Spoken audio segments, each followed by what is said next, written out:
Happy New Year, Cherries fans, and welcome to the first video here at the Cherries Hill departments of this brand new year, and a new year that should be very, very exciting for the obvious reasons. So, just before we do discuss what we are going to discuss in this video, here's a little bit about our sponsors for the channel, Dental on the Banks.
To find out what they can do for you, visit dentalonthebanks.co.uk.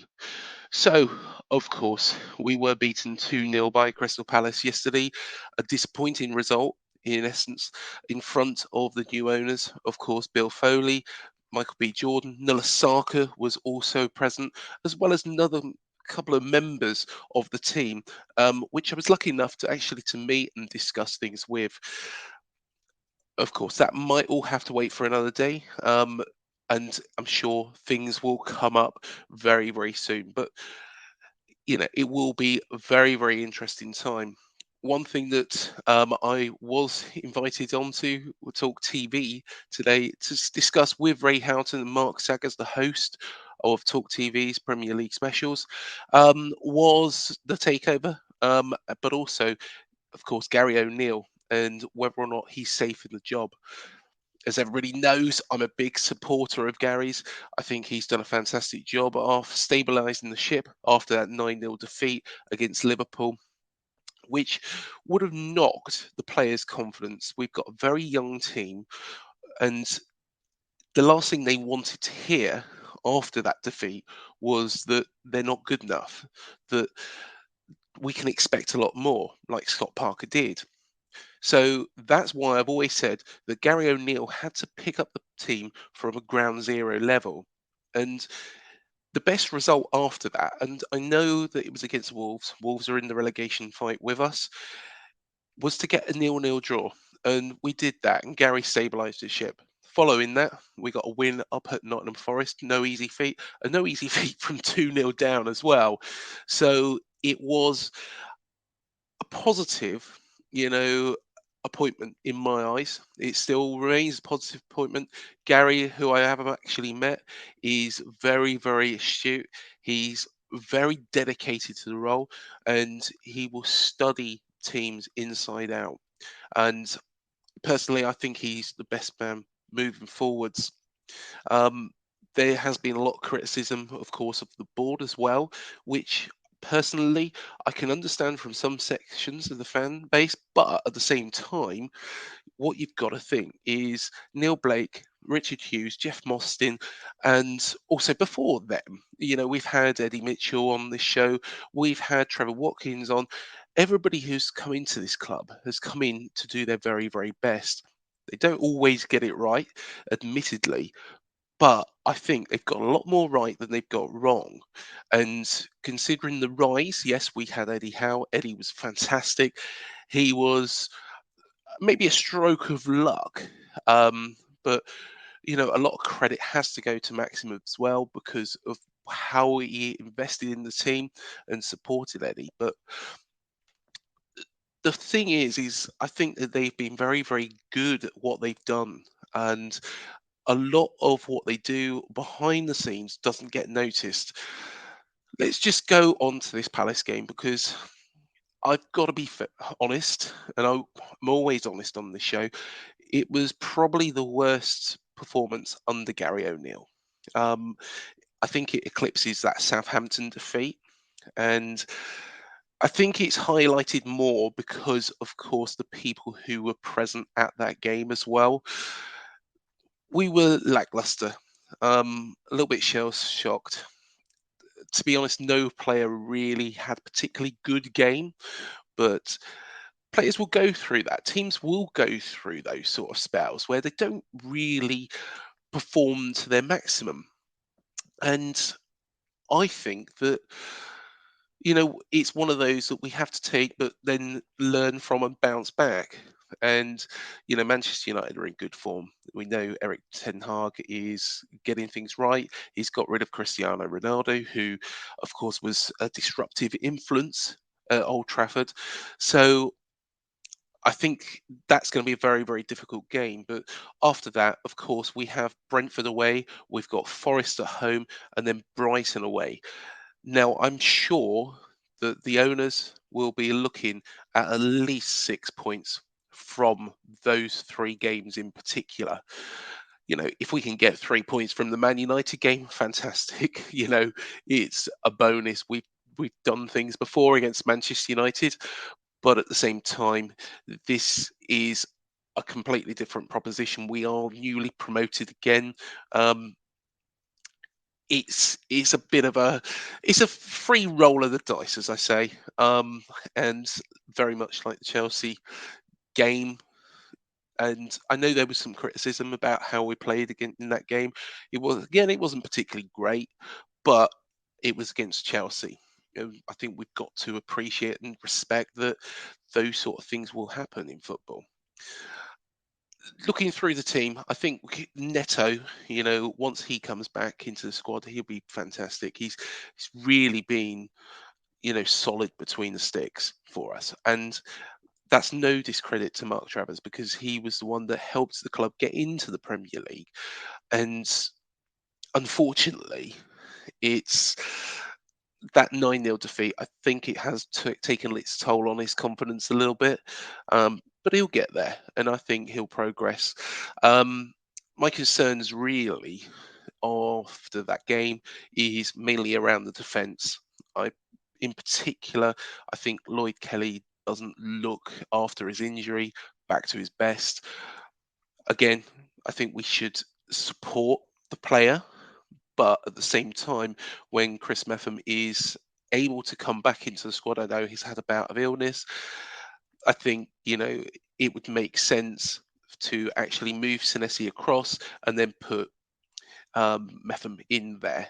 And I think that has worked, and it worked before the World Cup, and I think it will again. So that's what I see. There's, doubts around, across the whole pitch, and what I think a lot of the players must be thinking is, crikey, this new owner is here to spend money, and he's determined to actually progress this club on. And I'm sure none of these players will want to lose their position. Um, the strengthening, we know the figures. The figures have been out there. It's been mentioned in interviews by Mark McAdam and others. And it's exciting times as a fan, but at the same time, those players who are there here at the moment will not want to lose their spot. And hopefully that will give them a little bit of an added impetus to put in a real good stellar performance against Manchester United, which we can then take into, of course, the Burnley Cup game, which is coming up. And then, of course, the league is the bread and butter. Talking about the Burnley Cup game, I'm not too worried about it. I know that we've had a nice little run in the Carabao Cup, but at the same time, staying in the Premier League is Bill's number one priority. You look at what he's done with the Vegas Golden Knights, and he's done a fantastic job. Look at it this way: he has got ice hockey into the desert, and that takes a very, very brave man. But also, the one thing I would also say about him is he's determined. He's here to win. He he has already said he's not being relegated, and I believe he will make sure that that doesn't happen within this window. He will get in the players and the tools for Gary O'Neill to actually get this team to where it needs to be, and that is, staying up. 17th this season for me is, a successful season. But of course, we want to push as far away from that as possible, because we don't want to go to a last day scramble. That's the last thing we want. And I'm sure it's the last thing Bill wants as well. So that is how I see it. Of course, like I say, I was invited on Talk TV, so thank you to everybody there, and of course Mark Saggers and Ray Houghton, and they have been kind enough to allow us to use, for your viewing pleasure, that footage. Well, Craig Beazley will be with us very shortly. Up the Cherries in all departments. The Department of Managerial position at the moment with Gary O'Reilly in charge at the club. Remember, he was senior first team coach when Scott Parker was moved on, and Scott himself now is going to Bruges, so he'll be back in Champions League action. Would you believe how the managerial merry-go-round never ever stops, does it? So Ray Houghton, I mean, Bournemouth, another of those clubs that have, punched above their weight in the past and done so very well under Eddie Howe and others. I shall never forget that 4-3 when they beat Liverpool, when we were down there with Jim Proudfoot commentating on Talk Sport. And what a game that was. And here now, even they've got American owners in. Black Knight Football. Bill Foley, American, basically chair of Fidelity Investments, but also very much involved in Hollywood and everything else, as is Michael B. Jordan, who's a film star, an Emmy award-winning actor, and much more besides. It is strange how these people have latched onto these Premier League football clubs, and I do wonder about the motive. Well, I would say the smaller clubs, and I don't mean that disrespectfully. I can understand if you're going to go for a Liverpool or Man United, because you look at what's happened at those clubs, where the owners bought them for millions and going to sell them for billions. So they've done fairly well out of the transactions. Where when you look at the size of Bournemouth, the stadium, how are you going to make it bigger? Is there enough support locally to fill that? If you had a 50,000, 40,000, I'm not so sure. So you just wonder what the intentions are. Hopefully it's to improve the club and to give them finances to make it better on the pitch. Because Gary O'Neill, he's done all right, Gary. I mean, how they do it with the number of supporters that they get there every home game is remarkable. Deserve a medal, in my opinion, because they're used to punching above their weight, well above their weight for the revenue streams that they've got. They've done a marvellous job. But this could be a struggle for them. As I said, they're one of them teams that are down there that could be caught up or are caught up in a relegation battle at the moment. Looking at the next few games, they've got Man United away, then 3 games that they probably would have said they've got chances: Brentford, Forest, and Brighton. Now they're the matches, and Man United, because of the way they're playing, and particularly I think it's at Old Trafford's a really tough game for them.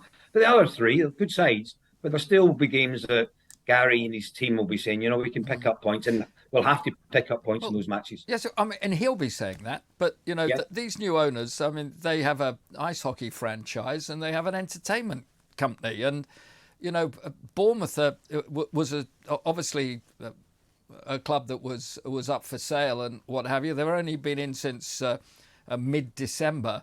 But I never quite know whether they quite understand about our football. And if 2 or 3 more bad results, he'll be gone. Yeah, but if the businessmen, they should know how to run a business. If they've got the different franchises, they know how they work. And I'm sure they've come in here with ideas of how to improve it, how to get more success from it.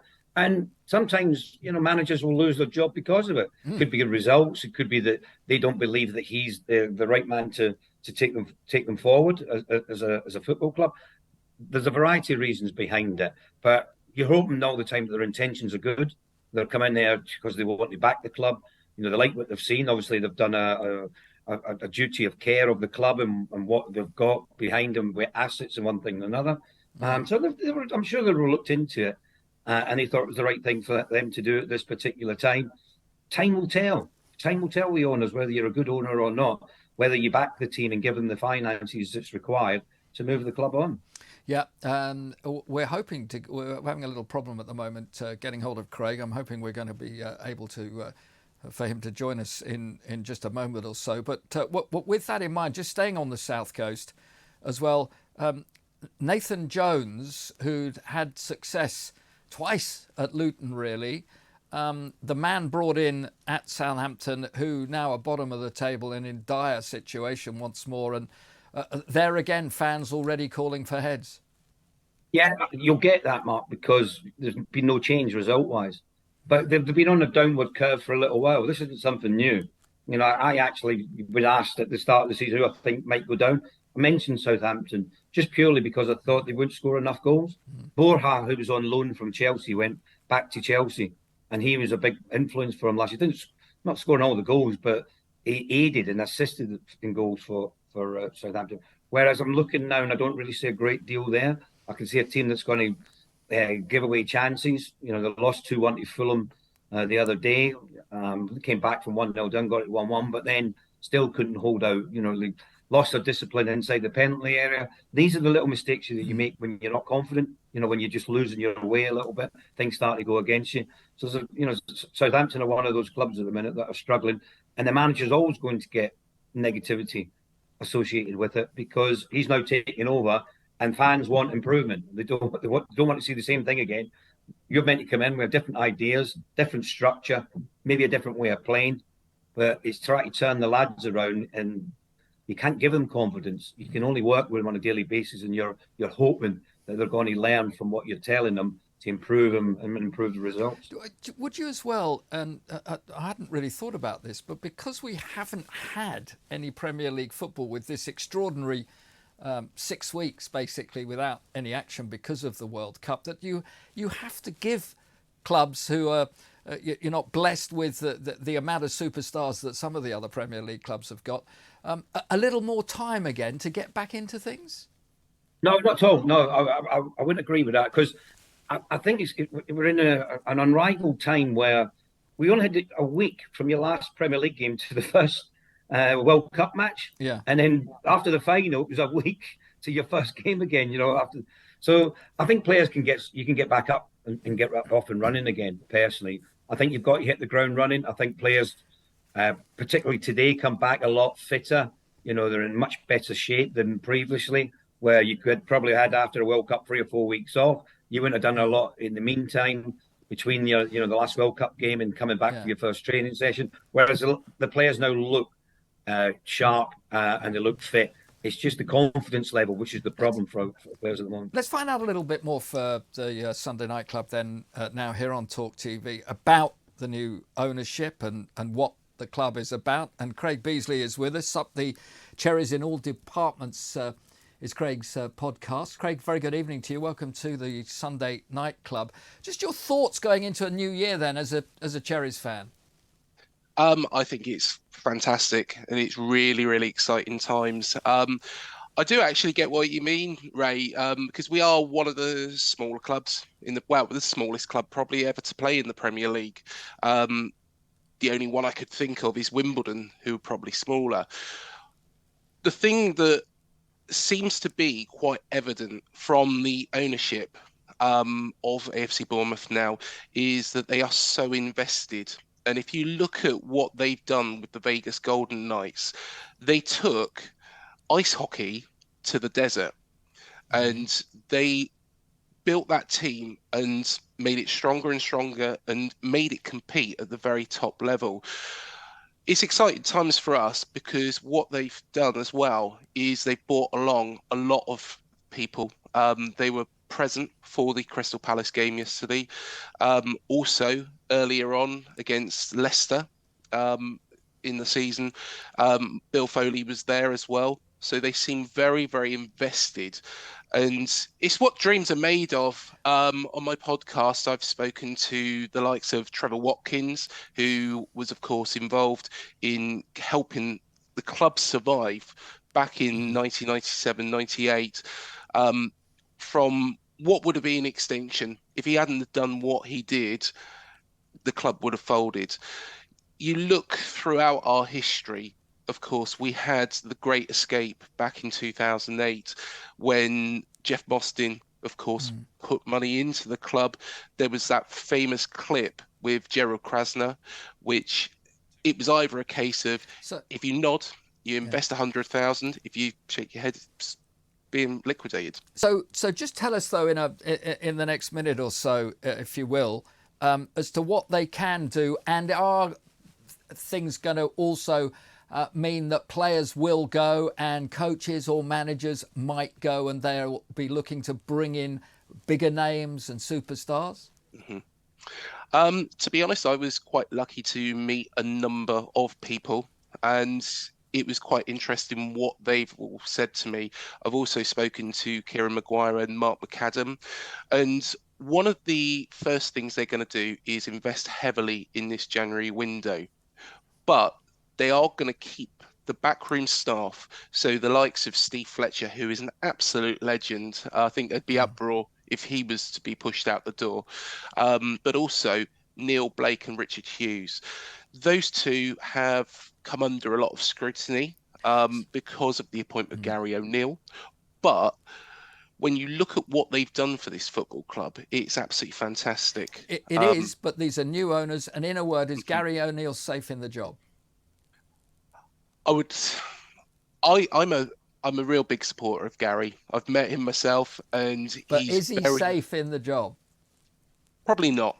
Probably not. I've got to be honest, Mark. No, that's fine. I'm great. That's Craig. That's absolutely, fantastic. And thank you very much. I'm sorry we haven't got long. We'll get you back again, Craig. So no problem at all. But absolutely lovely. And thank you for being frank and honest with us. Some fascinating insight there. Bournemouth. There we are. You see, new owners, not new owners. Ray, good evening. Thank you very much indeed for being with us as well as always. Ray Houghton, and my pleasure. Plenty more from Ray as we go. We're looking at lots more footballing topics next here on TalkTV. So yeah, that is what I said on TalkTV. Please do let us know if you agree with me or disagree with me. I did say, of course, at the end I was pushed for an answer. I've always been a big supporter of Gary O'Neill. Is his job safe? No. Let's be honest, no manager's job is safe when, of course, money is being invested like it is going to be at this club. It's never been invested in this way before. It's an exciting time, with regards to even the training ground and also the future of the Dean Court Stadium. Personally, I'd love to stay at Dean Court and to have that redeveloped. It is home. I've said that before in my interviews with Eddie Mitchell. But the scope is, and what you need to look at as well, is whether or not this new stadium is going to be used for other events. So concerts, for example, ice hockey even. It might not be a big sport over here in the UK at the moment, but there is teams and there is clubs out there, and Bill might see that as something to add on. One thing we will do is we will discuss the stadium at some point in a later video, and we'll go through a couple of club stadiums that maybe we should look at and how they operate. And that's not just on a level of this looks a nice stadium, let's have something like that. It's more as well the commercial aspect. So let's look at MK Dons, for example, and their retail complex. Let's look at something like St Mary's and what the links and travel links into that. Let's look at something like Reading, for example, and the opportunities outside of the ground. As you probably know, there is a number of stores, and those pitches will obviously be paying a number of pounds into the club. Is that something that Bill would want to exploit? I'm sure it would be at Dean Court, and get some independent traders in there, but also have that incoming revenue stream. Hotels, for example, we'll have a look at stadiums with hotels. We'll pick out a whole range of different opportunities, really, that maybe the owners might look at, and by all means, we'd also love to see what their views are on that. And if they're watching, maybe they might take some of the suggestions. Maybe not. It's entirely up to them. If you do want to be involved in this channel, like I say, this channel is seen a lot of the time as me and Matt's channel, but it's not. It is the channel for the supporters. So if you would like to come on this show, you've got the email address. It's UTCIAD@gmail.com. You can ping me over an email and request to come on, and we'd be more than happy to have you for any subject that you wish to discuss. Like I say, this is your channel, you're the fans' channel, and I would love to get more and more of you involved in any of the discussion. Um, like I say, do watch some of our old interviews. Of course, we've had Eddie Mitchell, Harry Redknapp, Steve Fletcher, Trevor Watkins as well, talking about the Winter Gardens. Of course, I did refer to that in the discussion with Mark and Ray Houghton on TalkTV. I think it's an important point because it shows where we've come from as a club. You've got to, a lot of people will see Bournemouth as Premier League club, and before that, nothing really mattered from the outside. Of course, as fans, we know that that's not the case, and these people that helped build this club and bring this club along is, so vital to what we've been all about. And Trevor Watkins, for example, without him, we wouldn't have the ground that we have today and are enjoying today. And that is a massive thing.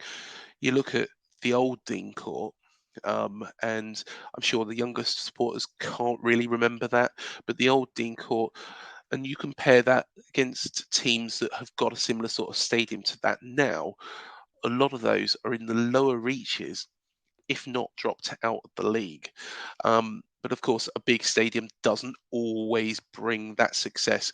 You look at Sunderland, for example. Sunderland spent so long in League One, it was getting more and more frustrating for their supporters every single season. Of course, they're in the Championship now, but that stadium's massive for a club that are there in the bottom two divisions. So, please do leave all your thoughts on here. We're open to all discussion. But until the next video, thank you for joining us. And like I say, again, a happy new year to everybody.